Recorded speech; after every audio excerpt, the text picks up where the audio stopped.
Terus apa padilahnya ketika kita tawaf di Ka'bah itu? Salah satunya Bu, di antaranya adalah apa keuntungannya? Di antaranya adalah Allah akan jadikan bagi setiap orang yang pernah tawaf di Ka'bah, hati itu mau meninggalkan, mau tawaf pada nangis takut nggak ke sana lagi.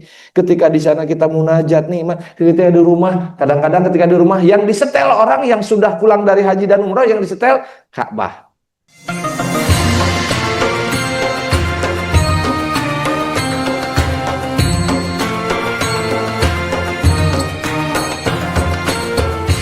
Tidak ada lagi pahala, tidak ada lagi ganjaran apapun kecuali digantikan oleh surganya Gusti.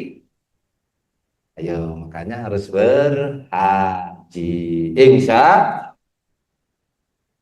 selesai tawaf. Dari sejak itulah kemudian Ka'bah menjadi pusat peribadatan. Disebut pusat ketenangan. Nabi Adam selesai tawaf, tenang hatinya.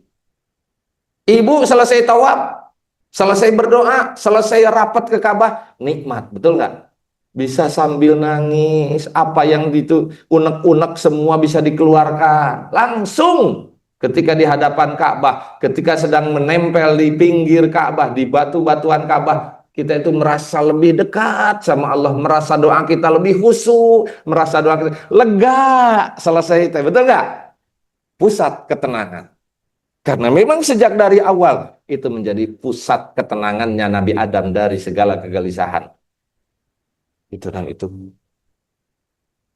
Dari segala kegelisahan, dari segala keresahan, membuat tenang Nabi Adam. Membuat tenang ibu. Dari sini banyak masalah. Wah, pergi ke Ka'bah, munajat di Ka'bah. Dari sini banyak hutang, sampai ke Ka'bah, lupa. Yang nggak lupa itu, yang nggak itu lupa itu doanya. Ya Allah, banyak hutang, semoga lunaskan. Balik lagi ke sini masih ada pusing lagi. Kenapa kemudian Ka'bah itu, dan menurut penelitian ahli geologi, Ka'bah itu sekarang berada di titik nol. Jadi kalau bumi ini bulat itu di tengah-tengah itu sebetulnya Ka'bah, bukan Greenwich Mean Time (GMT) yang disebut di Eropa. Eropa menyebutnya bahwa titik nol itu adalah di Inggris. Padahal yang disebut titik nol itu adalah di Ka'bah, di Mekah.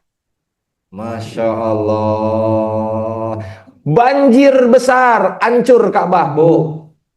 Hancur Ka'bah, pondasinya tetap. Maka dalam riwayat dikatakan ketika banjir besar terjadi, batu Hajar Aswad itu diangkat oleh Allah di bukit Jabal Abi Gubais, disimpan. Selesai banjir Nabi Nuh, kemudian dibangun lagi oleh Nabi Ibrahim, maka kemudian Nabi Ibrahim menyuruh Nabi Ismail untuk mengambil dan meletakkan Hajar Aswad yang tadi di Jabal Abi Qubais itu diletakkan ke tempatnya semula. Nah, Nabi Ibrahim pembangunan kedua berzaman. Maka dalam riwayat kitab disebutkan tidak ada nabi yang tidak melaksanakan haji. Semuanya melaksanakan haji. Apakah hajinya versi Nabi Adam? Apakah versi kemudian hajinya sesudah Nabi Ibrahim melaksanakan versi haji sebagaimana Nabi Ibrahim yang sudah penyempurnaan? Semuanya melaksanakan ibadah haji. Bahkan ada satu lembah namanya di Madinah itu namanya Bi'rus Syifa, Bi'rur Rauhah. Namanya Bi'rur Rauhah. Lembah itu adalah tempat mikotnya para nabi. Udah pernah ke sana belum? Ke Bi'rur Rauhah? Itu ada dalam hadis riwayat Tirmizi bahwa di lembah itu adalah lembah tempat mikotnya para nabi ketika melaksanakan ibadah haji. Bahkan nanti dikatakan, ini wallahu a'lam, di akhir zaman Imam Mahdi itu akan mengambil mikot itu di Bi'rul Rauhah atau di lembah Rauhah tersebut. Udah ada yang ke sana? Belum ya? Ah, ikut. Nanti dibawa ke sana. Jadi jamaah BB udah pada ke sana semua. Di situ ada Bi'rus Syifa. Ada sumur yang pernah diludahi oleh Rasulullah Shallallahu Alaihi Wasallam sewaktu Nabi melangkahkan kaki bersama pasukannya menuju ke perang Badar. Nah, di tengah-tengah itu, di tengah-tengah antara Madinah dan Badar, 40 km, 45 km kurang lebih, di situ ada namanya Bi'rur Rauhah, lembah Rauhah yang ada sumur. Sumur itu pernah diludahi oleh Kanjeng Nabi dan jadi obat. Itu baru dibuka sekitar 2 tahun, 3 tahun sekarang, karena sebelumnya seperti kita ketahui di Arab Saudi itu ditutup, yang begitu itu berpotensi menimbulkan kesyirikan, tapi hari ini dibangun besar-besaran oleh pemerintah Saudi. Untuk apa? Devisa. Devisa, Ustaz. Untuk devisa. Jadi sekarang Saudi menggali semua potensi sejarah dulu yang pernah ada. Karena apa? Karena pemerintah Saudi sangat mengetahui, terutama orang-orang Karawang resep karena jarah. Jadi yang paling paling concern terhadap perziarahan itu nih, kalau negara Malaysia, Indonesia, Turki, Malaysia sampai mewajibkan. Kalau Malaysia sampai mewajibkan ke Gua Hiro wajib, ke Badar, ke Biru Rawah wajib, sampai gitu. Itu Malaysia. Kalau Indonesia mah kadang-kadang ya. Insya Allah sih bebetur mah bebetur terkenal dibawa ke semua tempat. Terserah di sana mau gimana, mau foto doang silahkan, mau ngambil airnya silahkan. Dibawa semua. Itu namanya Bi'rur Rawah. Nah, Bapak Ibu hadirin rahimakumullah, kemudian ketika banjir dibangun lagi oleh Nabi Ibrahim. Bagaimana caranya Nabi Ibrahim membangun? Di atas tadi ya, di atas pondasinya Nabi Adam. Sehingga Nabi Ibrahim disebutkan dalam Al-Quran, wa id yarfa'u Ibrahimul qawaida. Yarfa'u itu meninggikan di atas pondasi qawaid, bangunan Nabi Adam. Karena kalau Nabi Ibrahim membangun, kalimat bahasanya itu bukan yarfa'u, tapi yabni. Bana yabni, membangun. Nah, ini pembangunan yang kedua. Bagaimana caranya Nabi Ibrahim? Kan tidak tahu bentuknya Ka'bah. Nabi Ibrahim bingung. Gimana ini Ka'bah itu seperti apa dan bagaimana? Nah, dalam kitab Rihabil Haramiyah, Sayyid Alwi Al-Maliki, beliau menuliskan sebuah riwayat bahwa sesungguhnya ketika Nabi Ibrahim membangun Ka'bah yang kedua, ini dari sisi sejarah, arsalas sihaban, Allah mengutus awan bisuratil Ka'bah, dalam bentuk Ka'bah yang dulu dibangun oleh Nabi Adam, bisuratil Ka'bah, sehingga Nabi Ibrahim punya desain Ka'bah arsalasihaban, dalam bentuk Ka'bah itu awan, Allah utus awan dalam bentuk Ka'bah yang sewaktu dibangun oleh Nabi Adam. Maka Nabi Ibrahim dan Nabi Ismail membangun Ka'bah itu berdasarkan model atau desain yang dikirimkan oleh Allah melalui awan tersebut. Wallahu alam bimuradi. Tapi ada kitabnya. Dalam kitab itu, dalam kitab Rihabil Haramiyah karya Syekh Said Alwi Al-Maliki, kebetulan saya dapat itu. Jarang itu, ada jarang. Bapak Ibu hadirin rahimakumullah, zaman berjaman kemudian Ka'bah dijadikan ini sehingga semua orang menjadi syariat untuk melaksanakan haji. Jadi haji itu bukan sekarang saja, dari sejak zaman Nabi Adam. Semua melaksanakan ibadah haji. Di mana pusat titiknya? Di Ka'bah. Nah, apakah Ka'bah semata? Tidak. Di Ka'bah kemudian Allah turunkan beberapa benda makhluk Allah, beberapa tempat yang kemudian menjadi tempat yang sangat istimewa ketika seseorang masuk ke Ka'bah. Pusat ibadah, pusat ketenangan, pusat munajat, pusat istighfar. Oh, kata para ulama dalam kitab Irsadul Ibad, itu pengarang kitab Irsadul Ibad menyebutkan paling tidak di Mekah itu, baik di seputaran Ka'bah maupun di Mekah, ada 15 makom ijabah. Ada 15 makom ijabah, sebagian besar ada di Ka'bah. Bukan hanya Ka'bah semata, tapi sebagian besar ada di Ka'bah. Kenapa? Karena semua orang, semuanya di sana itu di Ka'bah itu pasti adalah orang-orang yang sedang bermunajat, orang-orang yang melaksanakan perintah Allah dan Rasulnya. Allah anugerahkan beberapa tempat yang melekat di Ka'bah maupun yang ada di sekitar Ka'bah menjadi makomul ijabah. Terus apa padilahnya ketika kita tawaf di Ka'bah itu? Salah satunya Bu, diantaranya adalah apa keuntungannya? Diantaranya adalah Allah akan jadikan bagi setiap orang yang pernah tawaf di Ka'bah, mengelilingi Ka'bah, nempel di batu Ka'bah, munajat di Ka'bah, maka nanti kelak di yaumul kiamah orang akan bergantungan, bergelantungan di Ka'bah dan dibawa oleh Ka'bah menuju ke surganya Allah Subhanahu wa taala. Amin Allahumma. Itu ada hadisnya tuh. Walaupun hadis ini menurut sebagian ulama adalah qaul dhaif, tapi untuk fadilah boleh. Sehingga itu dikatakan bahwa setiap orang yang pernah menyentuh, pernah bertawaf di Ka'bah, dia akan dibawa Ka'bah sebagai kendaraan untuk membawa dia melewati Shiratal Mustaqim masuk ke dalam surganya Gusti. Insya hanya Bu, nggak ada apa-apanya biaya yang dikeluarkan dengan apa yang diberikan oleh Allah kepada kita. Ada berapa? Ada 15 maqamul ijabah. Pusat energi, semua orang datang ke sana dengan hati yang bersih, semua orang datang ke sana untuk beribadah, semua orang datang ke sana untuk bermunajat, dan semua orang mendapatkan ketenangan sesudah melaksanakan kegiatan ibadah di Ka'bah. Makanya disebut Baitullah juga.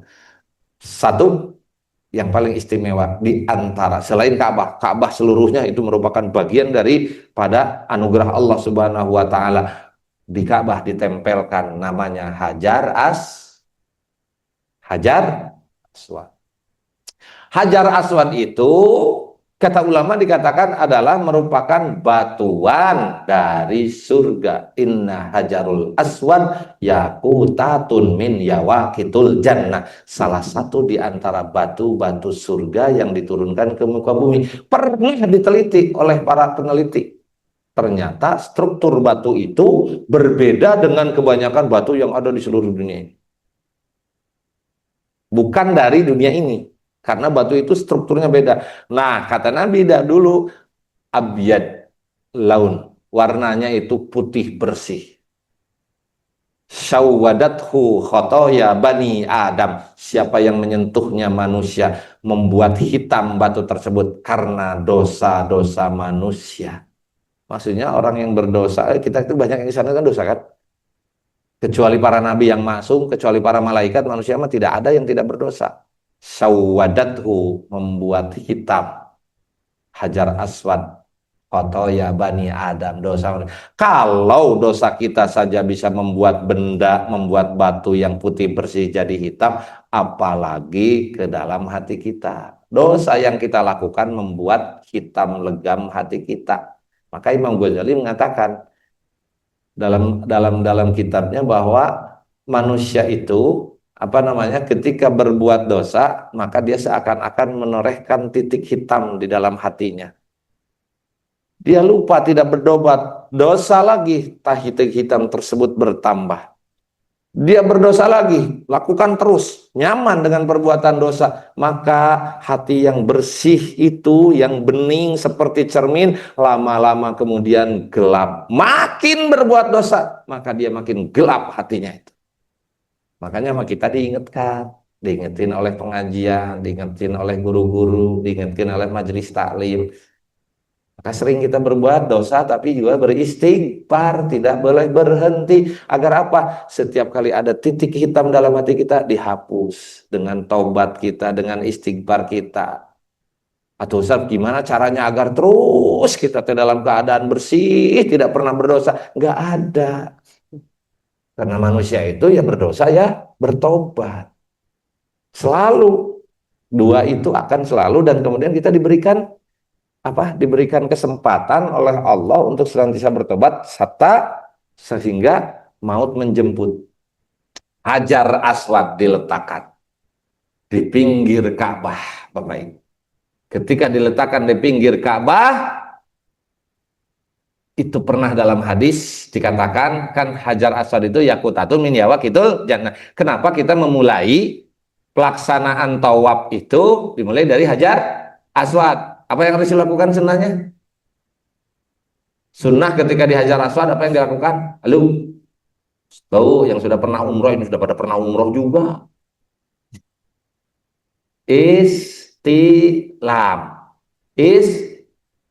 Istilam bukan istighfar. Istilam, mengangkat tangan. Kemudian disunahkan untuk apa? Ya bukan istighfar Ibu, istilam. Ngangkat tangan sambil dikecup, sambil mengucapkan kalimat apa? Bismillahi Allahu Akbar. Bismillahi Allahu Akbar. Kalau memungkinkan dikecup. Tapi jarang Kalau mengecup ke Hajar Aswad itu biasanya di luar waktu tawaf. Karena sulit saat ini penuh. Apa hikmahnya kok kita harus mengangkat tangan dan kemudian mengecup istilah Hajar Aswad? Ada yang tahu?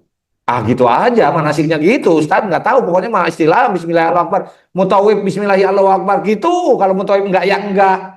Betul apa betul? Begitu. Makanya kadang-kadang ketika ibadah umrah itu kita sudah tahu nih kan, prakteknya sudah tahu, usahakan kita tahu hikmah.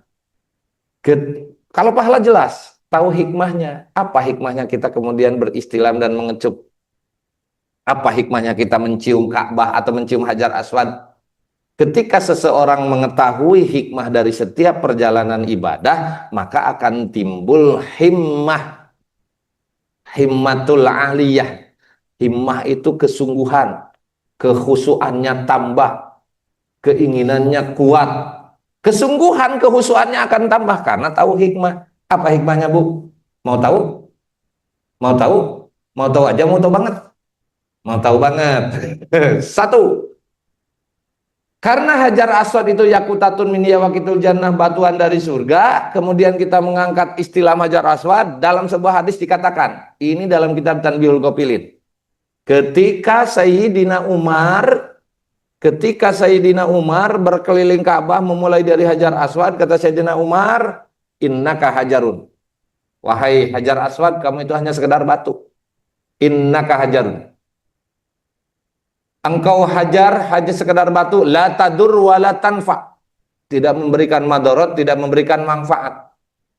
Laula, seandainya aku tidak melihat Rasulullah yuqabbiluka, menciummu, ma qabbaltuka, maka aku pun tidak akan mencium. Sayyidina Ali di belakang. Kata Sayyidina Ali, ya Amirul Mukminin, wahai Amirul Mukminin, meskipun itu sekedar batu Hajar Aswad, makhluk Allah, tapi tadur wa tanfa, memberikan madarat dan memberikan manfaat. Berbaliklah Sayyidina Umar ke Sayyidina Ali. Apa kata Sayyidina Umar? Ya Ali, wahai Ali, sampaikanlah kepadaku, mungkin ada hadis atau perkataan Rasulullah yang aku tidak ketahui. Apa kata kata Sayyidina Ali?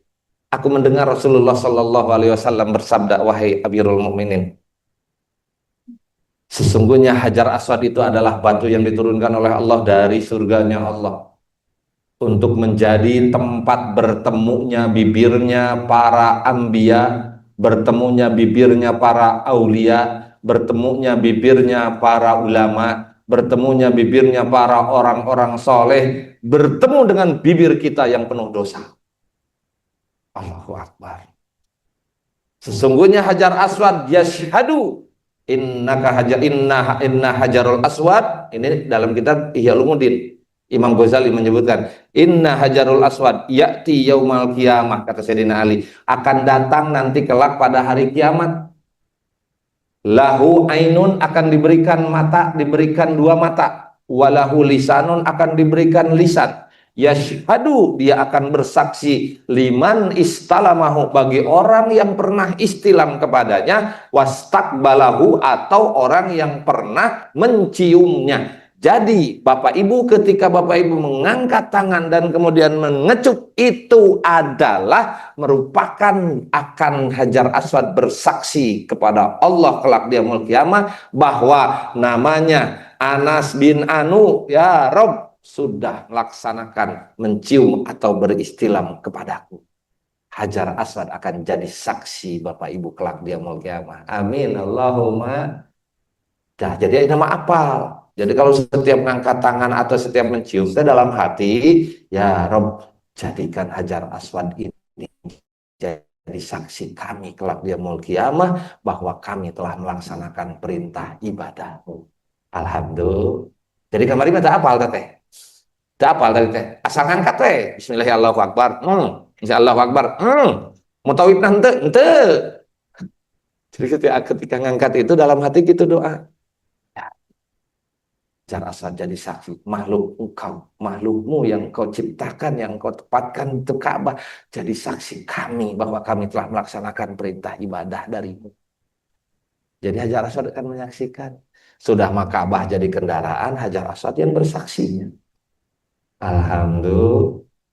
Saya nggak bakalan banyak-banyak ini jam berapa ini? Biar awet materinya buat cukup 7 menit lagi. Ya. Satu, hajaras. Sunnahnya bagaimana? Kalau kesulitan, sunnahnya hanya sekedar beristilam. Kalau yang punya keinginan kuat, mencium. Itu tempat bertemunya bibirnya orang-orang soleh, bertemunya para nabi, bibirnya para nabi, bertemunya bibirnya para ambia, para aulia, para ulama, dengan bibir kita yang penuh dosa. Allahu Akbar. Jadi penghapus dosa, dia akan bersaksi kepada kita. Masya Allah. Makanya Bu, gak ada apa-apanya biaya itu ketika kita melaksanakan itu, melaksanakan umroh atau haji, biaya sekian tidak ada apanya dibandingkan apa yang Allah berikan kepada kita. Dan itu hanya ruhani yang bersih yang akan bisa menerimanya. Kalau orang banyak berpikir, ngapain sih berangkat ke sana ngabisin duit begitu-begitu, mendingan dibeliin sawah, mendingan dibeliin, bu, uang yang diberikan, uang yang diberikan, yang dijadikan apa namanya ongkos, maka itulah sebetulnya harta yang akan menjemput kita kelak di yaumul kiamah. Yang jadi rumah, jadi sawah, jadi itu kadang-kadang mau jadi milik orang, betul nggak? Nah, kita mah guna pakai saja. Capek ngumpulinnya sampai ninggalin sholat, ninggalin ini sampai nggak sempat haji, nggak sempat umroh, ya beli mobil kuat, beli mobil sawah kuat, jalan-jalan ke luar negeri kuat, banyak yang nggak kuat untuk melaksanakan umroh ataupun haji. Betul?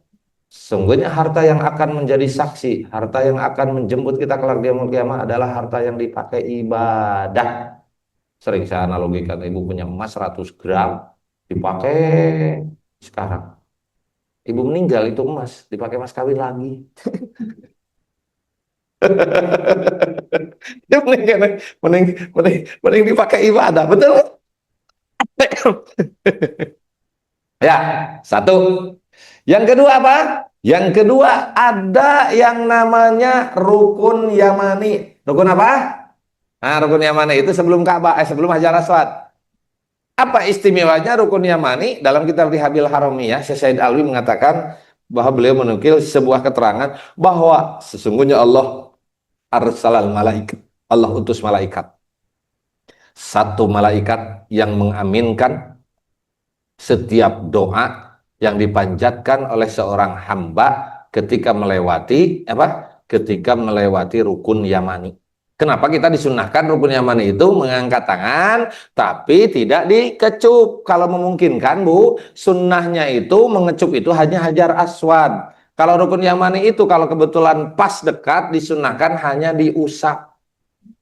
Cuma saya lihat orang Indonesia saking ininya rukun Yamani digalemohan tapi diadu jeung bibir batur. Itu tidak sunnah. Tidak sunnah untuk dikecup, tapi hanya sunnah untuk diusap. Kalau yang jauh hanya sunnah untuk diistilam angkat Bismillahirrahmanirrahim tanpa dikecup. Di situ Allah utus satu malaikat yang mendoakan dari doa setiap orang yang istilam di rukun Yamani. Doanya apa? Robbana atina fid dunya hasanah wa fil akhirati hasanah wa qina adzabannar. Itu teh Kanjeng Nabi Muhammad SAW yang mengajarkan doa dari rukun Yamani sampai ke Hajar Aswad. Jadi doa yang warid itu aslinya dua saja. Satu doanya Nabi Adam subhanallah walhamdulillah, kemudian Robbana atina sapu jagat dari rukun Yamani sampai Hajar Aswad. Sampai Nabi sempat diprotes oleh para sahabat, ya Rasulullah, kau teh Nabi, kenapa doanya cuma seuprit begitu, cuma Robbana atina? Nabi sambil tersenyum. Apa kata Nabi? Wahai sahabatku, orang yang datang ke sini itu bukan semuanya orang yang pinter baca doa, bukan orang yang hafal baca doa, walaupun manasik berkali-kali, walaupun buku sudah dipegang lama, tapi ketika suruh hafalin doa, gak hafal-hafal. Betul apa betul? Apalnya doanya Robbana. Makanya kadang-kadang mah ada jamaah haji jamaah umroh itu ya doanya Robbana terus. Subhanallah hanya Robbana. Lontar jumroh saja pakai Robbana, teman. Lontar jumroh Robbana atina, untung pulang hajinya nggak jadi haji Robbana. Diganti namanya jadi haji Robbana. Tuh salah satunya Bu. Ya, Artinya apa? Artinya tempat yang kedua, rukun yamani, agar kita tahu hikmah. Ketika kita tahu hikmah, Bismillah, ya Allah Akbar, ya Rabb, ya Allah, ya Rabb, malaikat ikut mengaminkan doa kita. Makanya tawaf itu, Ibu, tawaf itu kedudukannya bimanzilati sholat. Seperti kedudukan sholat. Dalam pada kita harus suci, dari sisi fikihnya, dalam pada kita harus khusyuk. Usahakan nanti kalau tawaf jangan ngobrol, jangan foto-foto, jangan selfie-selfie, jangan main video. Ah, Ustaz mending nggak boleh, bukan nggak boleh. Nanti selesai tawaf, sawarna niatkan foto kita untuk syiar. Ah, Ustaz cenah sieun ria, urusan ria mah urusan hati, tapi kita niatnya adalah niat syiar. Boleh, tapi dalam keadaan jangan dalam keadaan ini jamaah kemarin tuh, Ustaz Anas, jamaah yang saya bawa kemarin umroh, gak ada foto tawaf. Saya juga mereka saking takutnya, pada nggak dipoto di saya, nggak dipoto nggak di video, padahal mah nggak apa-apa kalau di saya mah, nggak ada. Kenapa? Karena ketika dia sedang muter tawaf, malaikat itu di Baitul Ma'mur tawaf. Dan menurut para ulama, Ka'bah yang Baitullah yang ada di muka bumi itu tegak lurus dengan Baitul Ma'mur yang ada di langit. Ketika seorang hamba bertawaf di putaran Ka'bah, malaikat pun ikut tawaf di Baitul Ma'mur. Ketika seorang hamba mengucapkan Allahumma imanan bika, malaikat mengaminkan doanya hamba yang sedang berdoa tersebut di putaran Ka'bah. Maka usahakan khusyuk ketika sedang tawaf. Fokuskan hati, fokuskan jiwa kepada munajat kepada Zat yang Maha Suci, Rabb Allah Jalla wa'ala. Karena kita diaminkan, maka orang yang pulang dari Mekah, baik umroh ataupun haji, potensi diijabahnya doa itu lebih besar dari sebelumnya. Sok aya nu hasil maksud ketika sudah di Mekah. Ketika sudah apa haji, apa umroh, betul nggak? Kerasa nggak sama bapak-bapak yang sudah pernah? Kerasa ya, Bu Nuril ya? Kenapa? Karena begitu. Dan istimewanya Ka'bah itu ketika kita tinggalkan di Tawapada sambil nangis, kita tuh pengen balik lagi ke sana. Padahal bentuknya seperti itu dari dulu. Enggak buricak burino Ka'bah itu dari dulu hitam saja. Benar nggak? Tapi kenapa hati itu mau meninggalkan, mau tawapada, nangis, takut nggak ke sana lagi? Ketika di sana kita munajat nih, ketika di rumah, kadang-kadang ketika di rumah yang disetel orang yang sudah pulang dari haji dan umrah, yang disetel Ka'bah. Ayo, ya betul kan? Dilihat ketika lihat orang berangkat haji, berarti dalam hati terus, ya Allah, innallaha ta'ala ja'alal Ka'bah muta'alliqun ila qulubin nas. Sesungguhnya Allah akan menjadikan Ka'bah itu muta'alliqun, tercantel, terkait pada hati manusia. Sehingga manusia akan merindukannya, sehingga manusia akan senantiasa mengingatnya. Innallaha ta'ala ja'alul Ka'bah muta'alliqun ila qulubin nas. Maka orang yang belum pernah ingin ke Ka'bah, orang yang sudah pernah ingin lagi, siga kawin. Kalau acan hayang nunggus hayang deui. Betul Ustaz Anas? Kalah serius. Jangan tanya ibu-ibu. Tuh, Bu, itu loh keistimewaan Ka'bah itu, Masya Allah. Kenapa kita kemudian menjadi pusat ketenangan? Ketika selesai doa, tiba terasa nangis. Jangankan begitu, lihat saja kita udah hati terenyuh. Apalagi yang pertama kali, Masya Allah, kita diajari dari kecil mustakbilal Ka'bah, mustakbilal Ka'bah. Pada saat waktunya kita berhadapan dengan Ka'bah. Tidak ada tayangan apapun di Ka'bah itu, hanya begitu saja tapi hati terenyuh. Innallaha ta'ala yang zilu fi kulli yaumin wa lailatin. Sesungguhnya Allah ta'ala menurunkan dalam satu hari, satu malam,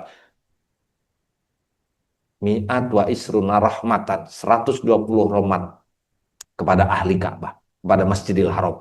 Allah turunkan 120 rahmat. Situna rahmatan di ta'ibin, 60 rahmat Allah berikan kepada orang yang tawaf wa arba'una rahmatan, 40 rahmat Allah berikan lil musallin kepada orang yang salat di sekitar Ka'bah, wa isruna rahmatan Allah berikan 20 rahmat lin nadirin kepada orang yang memandang Ka'bah. Memandang saja Allah berikan 20 rahmat. Maka orang yang diberikan memandang Ka'bah 20 rahmat betah dari Ka'bah. Betul Pak? Kalau bisa sholat itu udah kita kehalang sedikit saja tuh pengennya kelihatan Ka'bah, betul nggak? Betul nggak? Nyari tempat supaya bisa ngelihat Ka'bah. Kenapa? Ada 20 rahmat yang Allah berikan kepada orang yang memandang Ka'bah. Memandang saja. Makanya pusat energi Ka'bah itu, sok ibu kalau sedang tawaf, walaupun kita di ring luar itu, ketika belok itu, kadang-kadang kita seperti tersedot energinya. Kadang-kadang tiba-tiba dekat, tiba-tiba di tempat yang udah rame, desek-desekan. Padahal tadi kita memulai dari ring luar. Betul nggak? Pusat energi Ka'bah. Enggak begitu bagaimana orang di sana semua orang sedang beribadah, berbagai macam suku, berbagai macam kedudukan, berbagai macam bahasa, bi alsinatin mukhtalifatin, tidak ada tujuan kecuali mereka semuanya sedang tawaf, sedang beribadah kepada Allah Subhanahu wa taala. Pusat energi Ka'bah itu hampir seperti pusaran air yang menyedot semua masuk ke arah Ka'bah. Tiba-tiba kita udah dekat ke Ka'bah, cuma mau diterusin, kalau lagi tawaf nggak boleh. Kalau lagi bebas mah. So, pengalaman saya nih kalau saya tawaf tuh mulainya dari ring luar, tiba-tiba dah kaki teh belok ke kiri. Saya sampai sering ngingetin itu jamaah. Kanan, kanan. Maksudnya biar nggak terlalu padat, tapi nggak terasa gitu terus. Masya Allah. Kata para ulama, kenapa 7 putaran? 7 putaran itu menggambarkan, ini filosofi, wallahu alam, filosofi 7 putaran itu menggambarkan 7 hari yang berlalu dalam kehidupan. Putarannya bergerak menuju ke berlawanan dengan arah jarum jam kan? Arah jarum jam kan ke sini. Nah, kita tahu kan ke sini. Sebetulnya ini orbit dunia ini, semesta ini, matahari, bulan, planet-planet, sesungguhnya mereka semuanya sedang bergerak ke kiri. Putarannya begini. Kalau matahari kemudian dikelilingi oleh planet-planet sekelilingnya itu adalah sebetulnya selaras dengan semesta alam. Putaran manusia itu maknanya adalah apapun profesi kita, hikmahnya, kesibukan kita, tugas kita, sebagai apapun diri kita, maka yang menjadi sumbu poros kehidupan dalam tawaf Ka'bah, dalam tawaf itu selalu ingat Ka'bah, maka dalam kehidupan kita jangan pernah melupakan Allah Subhanahu wa taala, rek di pasar, rek di sawah, lagi sedang apa, ketika waktunya dipanggil oleh Allah sholat. Jadi tidak pernah lepas koneksi hati kita dengan Allah. Ini adalah simbolisasi ketika tawaf, jangan lupa kita sedang memutari Ka'bah dengan semesta alam semuanya bergerak. Itu adalah dari apa? Berlawanan dengan arah jarum jam. 7 putaran apa hikmahnya? 7 hari yang kita lalui. 7 martabat alam, 7 pintu surga, 7 pintu neraka, 7 lapis langit, 7 lapis bumi. Itu namanya hikmah. Kunan Ibu Harul baru dengar ya? Halo? Padahal udah tahu berapa kali Pak ya? Sering ya? Alhamdulillah. Apalagi yang ada di Ka'bah itu, jam berapa ini? Biar awet. Oh iya kan ada 15. Baru berapa? Baru Hajar Aswad. 2 apa? Rukun Yamani. Belum masuk ke Hijir Sebelum Hijir Ismail ada yang namanya Multazam. Nih bagian ketiga. Perkara yang ada di Ka'bah yang menjadi sumber pusat ketenangan dalam ruhani, pusat ketenangan dalam ibadah, pusat ibadah. Di Multazam ada satu tempat di antara Hajar Aswad dan pintu Ka'bah namanya Multazam. Kalau selesai tawaf kita suka doa, wa ana abduka. Apa doanya itu? Multazimun bi'atabika, mutadallilun baina yadaika, arju rahmataka wa ahsa adabaka, ya qadimal ihsan, ya qadimal ihsan, Allahumma ya rabbal baitil atiq, intik riqobana wa riqoba abaina wa ummahatina wa ikhwanina. Apal Bu? Robbana atina deui wae. Itu disunnahkan, ini lebih selalu melakukan ini. Jadi ketika selesai tawaf atau di luar tawaf itu ilsaku jasaduhu alal multazam, merapatkan seluruh tubuh ke multazam. Salah satu di antara makomul ijabah dalam kitab Irsyadul Ibad disebutkan salah satu makomul ijabah itu adalah multazam, tempat di antara pintu Ka'bah dan Hajar Aswad yang ada polisi. Polisi suka berdiri di situ. Terus ada pintu Ka'bah kan? Nah, tempat di antara Hajar Aswad dan pintu Ka'bah itu kan ada ruang tuh. Terus di dekat pintunya juga. Nah, itu adalah disebut multazam. Sunnahnya bagaimana? Kita melekatkan jasad tubuh kita ke multazam. Apa kata sebagian ulama padilahnya? Sambil munajat itu makom ijabah, Bu, makom ijabah. Kalau di Indonesia itu di tempat suci manapun tidak ada yang namanya makom ijabah.